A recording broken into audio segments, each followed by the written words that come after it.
Hi Lena, my name is Caitlin. My name is Alan. Welcome to Egan Hospital. What brings you in today? I guess I've been struggling with my drinking. My friends keep telling me that I need to get help. I know I have a problem, I just don't know how to fix it. It sounds like your drinking habits are concerning your friends. What does drinking in a day look like for you? Let me think. As soon as I wake up in the morning, I have 1 shot of vodka to relax. Then I have half a cup of vodka with my lunch. And then to get ready for bed, I have like 3 or 4 spiked seltzers when I watch TV. It honestly depends on the day. Like sometimes it could be more, sometimes it could be less, but I really don't think that it's too concerning. My friends are kind of being dramatic about it, but I know it would make them happy if I came. I appreciate that you're so open and honest. I know it must be difficult to share this information. If you don't mind me asking, when was the last time you drank like this? Probably yesterday. If I'm being completely honest, I did drink a little bit before coming here today. It's not because I'm addicted to alcohol. Drinking is just something I enjoy and it makes me happy. It shows a lot of strength that you're able to be honest with us about your drinking. Although you may feel like alcohol is actually helping you relax, it's really depressing. This means that any amount of alcohol that you do drink will most likely cause you to become sad or depressed. What are the benefits of drinking that makes you want to continue? Well, I mainly drink just to take the edge off. I'm not really a social person, so when I drink, it gives me the confidence and high self-esteem that I lack when I'm sober. I want to make more friends, especially at college, going out to parties. It's just easier if I'm drinking. I've also been having some family problems, and drinking helps me forget about it. I hear what you're saying. That must be hard, especially in college setting when you are away from home. Have you ever felt the need to cut down on your drinking? Honestly, I'm not sure. I know it would make everybody else happy if I cut down on my drinking, but I don't know if I would be necessarily happy. I haven't been able to find another activity that makes me as happy as drinking does. It sounds like you're unsure if cutting down on your drinking would be a good thing since it does make you happy. Have people annoyed you by criticizing your drinking? Yeah, it feels like everybody is criticizing me and it definitely annoys me. My family doesn't really know that I drink because I'm away at college. My friends always have something to say and I don't get why they can't just leave me alone and support me if it makes me happy. It sounds like you're pretty frustrated with others who mention your drinking to you. Have you ever felt guilty about your drinking? When I see other people get upset about my drinking, it does make me feel guilty. I don't want to be a burden to anyone or have anyone worry about me. I understand that you want to be independent. If your drinking is affecting other people as much as you say it is, maybe it's time to get some further help. What is your opinion on attending a rehabilitation program? Well, I guess treatment would be helpful. I mean, I didn't think my drinking was really an issue until my teachers emailed me since my grades have been down and I haven't been turning in my assignments on time. My friends also have been getting mad at me for wanting to drink when there isn't any parties going on. I think treatment is a good idea because it seems like my drinking has been negatively affecting my life. Well, I'm glad that you're taking the first steps into recovery. How important on a scale of 1 to 10 is your recovery to you? 1 being the least important and 10 being the most important. I would say it's around a 5 if I had to rate it. Okay, we will work on getting that number higher together and find more resources and treatments that are unique and positive for you. In this discussion, it's important to the nurses to make sure that Lena feels understood and accepted. So we try to use constructive but comforting words to let Lena know that we are here to help and to get this issue resolved. You can see that we repeat a lot of the sentences that Lena already said to us. This is so we completely understand what she is trying to say before giving her treatment and advice. We also utilize affirmations to demonstrate that we appreciate the patient opening up and being willing to discuss her problem. By the end of our discussion, it was clear that Lena realized she has a problem that she needs help with. This is the contemplation stage, which is when the individual is considering changing their ways.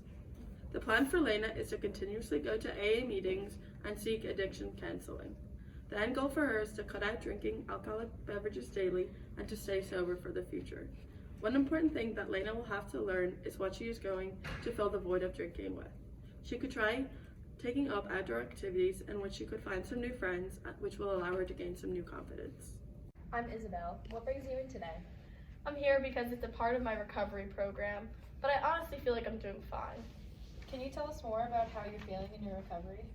Well, I was doing pretty good for a while, and I didn't drink for a couple months, but when finals week came around, I just needed to relax a bit. College is hard, so I had a couple of drinks to help relieve my stress at night. But nothing bad happened, so I don't see a problem with it. You don't feel like your life has been impacted at all by your drinking, and you feel you have complete control over how much you drink. How would your life be different if you were not drinking? Well, I suppose if I was not drinking as much, I would be more focused on my schoolwork and be able to get more done. I mentioned in my last meeting that my teachers emailed me since my grades went down. So if I wasn't drinking, perhaps my grades would improve again. I didn't pass most of my finals and I failed one of my classes. And at first I blamed the teachers and I felt like the test didn't make any sense. Since you asked me that, maybe it is because of my drinking and lack of focus. It sounds like if you stop drinking, then you might have an easier time in school. College is stressful for everyone. It's great that you're working so hard to succeed in it. You told us that you started drinking to manage your stress. Can you tell us more about that? Well, when I get up in the morning, I get anxious about how much work I have to do for finals. So I just have a seltzer or two to help calm me down. Then when that starts to wear off, I usually mix some Kahlua in my coffee since drinking in the morning makes me pretty tired. Then at night, I have maybe 3 or 4 shots of vodka as a reward for getting through the hard day. I appreciate that you're willing to discuss this with us. When you do that, do you find it difficult to get your work done? Kind of. I don't have an alcohol problem. I honestly I can stop drinking at any time I want. I usually just forget about my assignments and I don't finish them. Last time you met with Caitlin and Ellen, you seemed really ready to make a change in your drinking habits. You said that you started drinking again now because you're stressed about finals. Tell us about some other strategies that you have been using to manage your stress. To be honest with you, I kind of forgot what they told me to do. I mostly just try to forget about the things that stress me out, and the best way I know how to is by drinking alcohol. It seems like your drinking has started having some pretty negative effects on your life again. I see that you're dedicated to your schoolwork, so I'd recommend trying other things when you feel yourself craving a drink, such as exercising, listening to music, or hanging out with friends who support you in your recovery. These are all great stress relievers that won't affect your grades like alcohol does. Yeah, I guess I could try that. It seems like it could be a helpful distraction. And you mentioned with Ellen and Caitlin that your friends would be glad that you came in to discuss your drinking. Can you tell me more about your support system and your relationships with friends and family? Since being at school, I don't talk much to my parents, especially not about drinking, since my mom's an alcoholic. That's also been really stressful.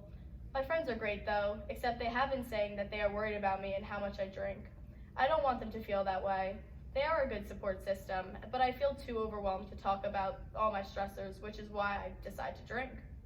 It seems like you have some concerns about your friends worrying about you. They just say that I'm not acting like myself and that I've been depressed. But as long as I'm drinking, I don't feel depressed at all. I don't think that I've been acting any different, but they notice a change in my behavior. It's good that you have friends who care about you. How do you feel when they say they are worried? Also, do you think there's a correlation to your mother being an alcoholic and your drinking behaviors? I don't want them to be worried about me, which is why I ended up coming back here so I could open up. I also never thought of a possible connection between my mom and my current habits, but I guess it could be a possibility. You are really strong to recognize that there's a problem and that you want to do something to change it.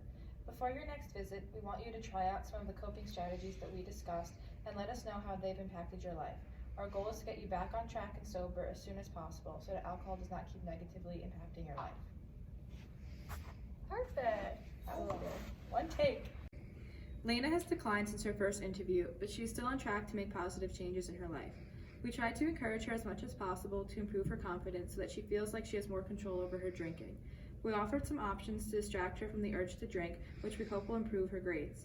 If she continues drinking this heavily, she may continue to make poor choices regarding her academics, as there have been studies that demonstrate aberrant behavior in alcoholism. She also runs the risk of developing serious health issues such as liver and heart disease, so it is best to change her behavior now before it is too late.